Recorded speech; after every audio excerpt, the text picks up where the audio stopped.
Hey folks, Aaron from A.T.E Outdoors here. Um, Looking at my plants down here, my new seeds, seedlings popping up.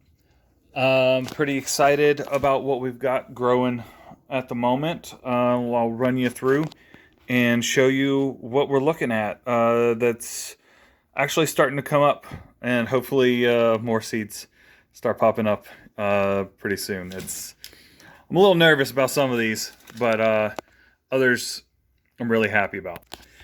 Starting out, we've got some little tiny peppermint popping up. I'm really happy about that, and I know my wife is too. She loves peppermint. We've got the Swiss chard coming up, as well as bloody dock. I've never grown dock before, so another one of those things I'm really happy to see.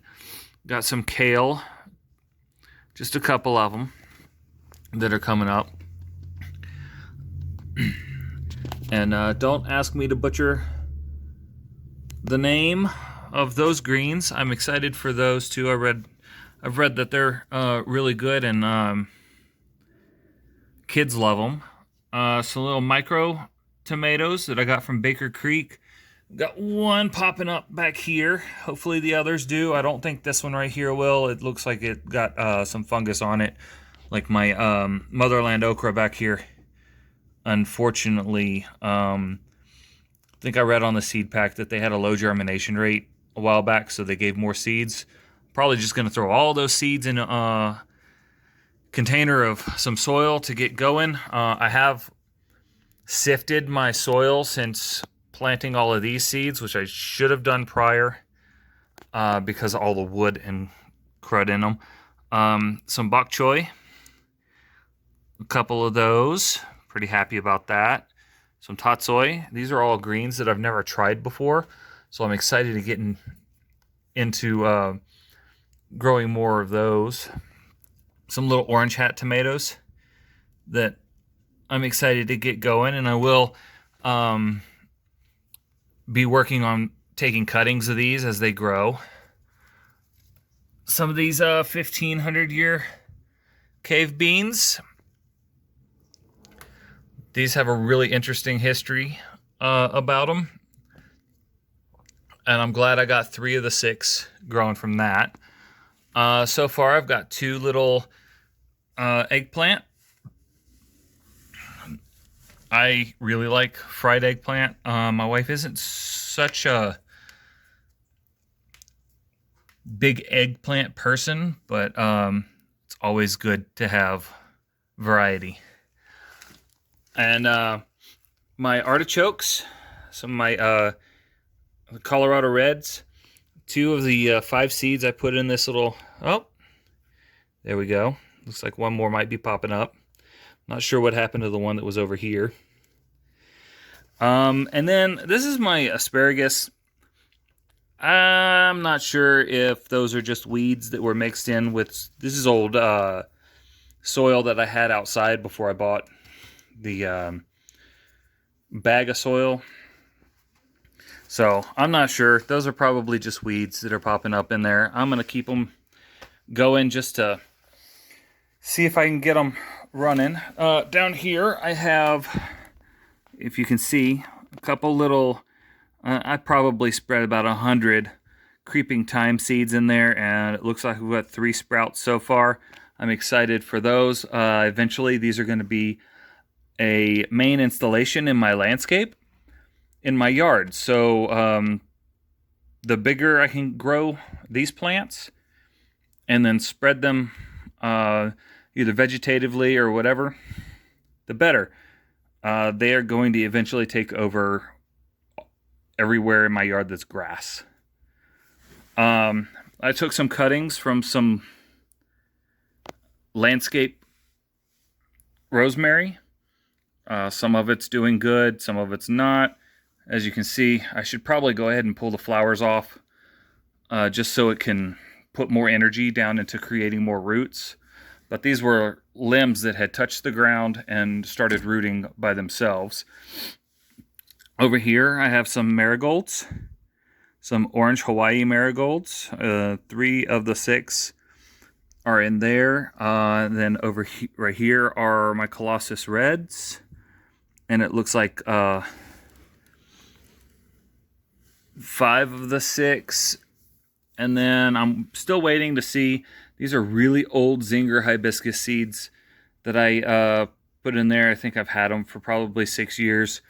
Not expecting much. They were the last little batch that I had. And then we'll go over here to this spot. My building still needs a lot of work, but and these I have a native New Mexico plant. It's native to most of the southern United States, really. From what I've been able to see, it's Devil's Claw. I don't have any of the seed pods with me, but my son and I were out on a hike the other day, and I got tangled up in one of the plants. And if you know it, it's got 2 really long, probably about that long on each side when the pod splits, and it's almost like a little branch, but it's got a thorn, a little spine on the end of it that it holds on to. I believe it used to hold on to the fur of bison to be spread along the plains into washes and stuff. But I probably got around 100 seeds from it. Planted some in here and some in here. They're going to be, and then I have a little jar full of the rest of them. These are going to be put in my landscaping as well. They are a cousin of okra and can be utilized in much the same way. They pickle them like you do with pickled okra. And they're supposed to be pretty good. Also, the seeds themselves can be eaten as once they're like, here, I'll get this. So this is what I have the seeds in, the little vial. But once they're like this, I was reading, and I believe I was reading it correctly, that they can be used as a food source. You get down into the little white portion down inside of the seed case, and the seed casing itself can be utilized to make a black dye, I believe. And then over here we have even more. I have some New Mexico Twilight peppers from the New Mexico Chili Institute that I bought years ago before we moved away from the state. They're really pretty, and I really hope I hope they sprout and I can add them into my landscape, because I am going for an edible and visually pleasing landscape. And then I have some rose red buckwheat that is this line right here. Just a few of those plants. I'm going to use those as seed crop. So I'll gather the seeds from them this year and plant more. And then also I have some pink dandelion. I know people hate dandelions, but there are so many uses for that flower. You can use the flowers in jellies and jams, teas. You can use the leaves for salads. You can even cook the root, like roast the roots and grind them down and use them, or shred them and use them as a tea. And everything I've heard so far about it, read so far about it, they sound like an amazing plant. So I got a pink version, and that's what this whole section is, all of those. I really hope they get going, and I can get them planted out in the yard. And then some echinacea to go along with my landscaping. These I planted these the other day because my wife really wants some flowers, and I would like to make her happy with our yard as much as I'm going to be happy with our yard. And just above them, in all of these random pots, are many, many Moringa seeds. I am hoping that I can get them growing.